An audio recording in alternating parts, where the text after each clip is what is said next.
And our new chairman, Dr. David Bull, known to me, we served together in the European Parliament for a period of time. To those of you who are longer in the tooth, he was on John Craven's news round years ago, and has done an awful lot of television in the intervening time, and he was hosting a programme on Talk Radio until about 5 minutes ago when he rang the boss. And David is a terrific communicator, and Zia was being very self-deprecatory there, but David's job is not to get involved with the admin, is not to get involved with the tech. It's to give leadership, and above all, to give leadership to that volunteer army out there of people, as Zia mentioned, of 450 branches, and they're going to be seeing an awful lot of Dr. David Bull over the course of the coming years, and he comes into this job with terrific verve, energy, enthusiasm, and it's going to be great fun. Dr. David Bull. You're going to photograph over here. Yes.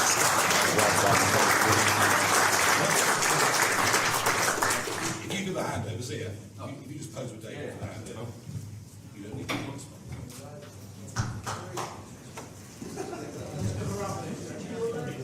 Where else?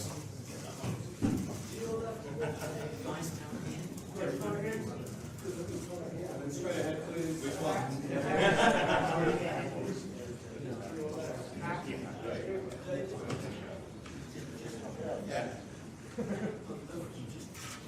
And then straight ahead again, please. Guys, you should come to my camera just for one more. And just over here as well. Take it away. Thank you. Well, very good morning to all the members, first of all, from Reform UK. I want to say a very good morning to all the supporters of Reform UK and, of course, ladies and gentlemen of the press. I am absolutely bowled over. I am thrilled. I am delighted to take up this position of chairman of Reform UK. It is the fastest growing political party this country has ever seen. It is an absolutely massive role, which you've heard from Zia. It's a huge role. I will take it up with vigour, determination, enthusiasm, and a smattering of trepidation. It is an absolutely vast role.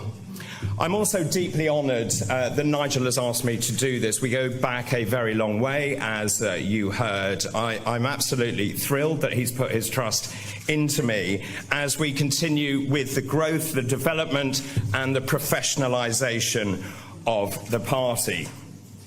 Now, I'm really sorry that the story broke last night on Mail Online, and I'm very sorry about that. The thing that I'm most upset about is after 30 years of broadcasting in news and current affairs, from Newsround, Watchdog, Health Check, Tomorrow's World, and also my show on Talk TV, the journalist in question decided to pin my entire career on the world's largest live ghost hunt, which I used to present some 20 years ago.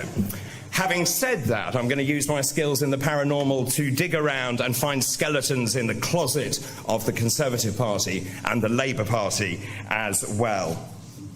Now, as Nigel said, my role is very much going to be externally facing. I've spent a lot of time on the ground campaigning with Richard over the years, and the lifeblood of this party is the voluntary party. They are an extraordinary group of people. They go out regardless of the weather, they knock on doors, they put leaflets through the letterboxes, they set up market stalls, and they really are such an important, vital asset to this party. What I want to do is to go around the country to show some love to all of those people who believe that this country deserves better. So that's the externally facing role. But one other thing that's crucial is we are growing and developing the professional party as well. So my role is about bringing those two parts of the party together, the voluntary party, the professional party, and I want to act as a conduit between the two. I do want to pay enormous tribute to Zia. He has done an extraordinary job. If I look back to my involvement in the party, Zia has professionalised the party beyond belief. As he talked about all the branches that he has set up, the governance structures and the candidates that we've put into place, that is no mean feat at all. I'm also, I have to say, on a very selfish note, delighted you are staying and, of course, heading up the Doge unit, which is going to be absolutely vital as we move forward and show what Reform UK can do in local government. I'm also thrilled he's going to help with fundraising as well, because, of course, that's important for any political party. And also, Zia is the most fantastic media performer. He's a great charismatic person in front of camera, and he will also be helping me and the members of Parliament in terms of spreading the message of Reform UK on the national and local media. Now, I've actually been involved with the party, as Nigel said, for a very long time. I was elected in the Brexit Party as an MEP for the North West. I've stayed with the party ever since then. And in fact, I think it's fair to say that Reform UK was founded in my kitchen in Suffolk, I think, with Richard Tice. Nigel decided to go off on a sabbatical, and Richard gamely stood up and became the leader of the party. I became the deputy leader of the party, and we grew the party from 2 to 3%, then 6, 7, 8%. But when Nigel came back, we have now rocketed off the charts. We're now polling consistently at 31% across the board, pretty much in every single poll you look at. And the results are evident. We are now in overall control of 13 councils.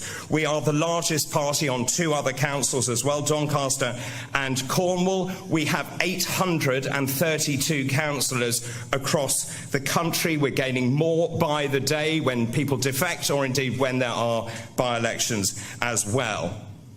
When you look at our membership, it has also rocketed to 233,000 members. That is just shy of 250,000 members in this country. And let me tell you, in the last quarter of last year, we gained 70,000 members alone. That is unprecedented in modern political history. What else have we achieved? Well, of course, 5 members of Parliament, of course. We have 2 mayors in Greater Lincolnshire with Dame Andrea Jenkins, and Hull and East Yorkshire with Luke Campbell, MBE. The key for me with this party is we have grown it from the ground up. This is a grassroots party. It is through the strength, determination, hard work of all those people around the country who've been out and about canvassing, delivering, leafleting and setting up those market stalls. So what happens from here? Well, as Nigel said, I've just told my boss at Talk TV that I shall be taking up this role. Good morning, Denny. So I shall be going around the country. I want to really be there to support all of our members, our volunteers, our elected officials, and of course, crucially, our candidates. Being a candidate is really difficult, and of course, you have to work very hard. You often get abuse hurled at you, and I want to be there because I've been there many times before to help and to support them. And given my background, I will also be helping the members of Parliament, Zia, Nigel, being a voice on national and local media as well. I see this as the ultimate push. We are going to fight and we are going to win the next general election. And we are going to put Nigel Farage into number 10, and we will become the governing party of the United Kingdom. Can we do it? Well, to quote Bob the Builder, yes we can. Thank you very much.